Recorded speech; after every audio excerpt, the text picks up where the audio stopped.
আল্লাহ আমাদেরকে মাফ করে। কোরআনুল কারীমের মধ্যে আল্লাহ তাআলা বলছে ওয়া হুয়াল্লাযী ইয়াতাওয়াফফাকুম বিল-লাইল।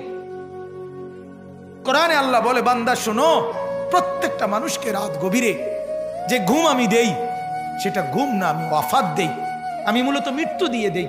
আবার আমি দয়া করে একটা নির্দিষ্ট সময় পরে চূড়ান্ত মৃত্যু দেব বলে আমি আবার সেই হায়াত সকালবেলা যখন জাগতে শুরু হয় তখন আমি ফিরে দেয় আল্লাহ। এমনও মানুষ আছে পৃথিবীতে রাত্রিবেলা ঘুমাইছিল ভালো মানুষ, সকালবেলা আর জাগে নাই। আমার একজন দূরসম্পর্কীয় চাচা আছে, প্রফেসর ছিলেন, ভালো মানুষ ছিলেন। রাত্রিবেলা জলজ্জান্ত মানুষ ঘুমাইছে, সকালবেলা আর দরজা খুলে দেখছে ওই মানুষটা জীবিত ছিল না, মারা গেছে। হতে পারে না? হতে পারে কিনা বলেন না? তাইলে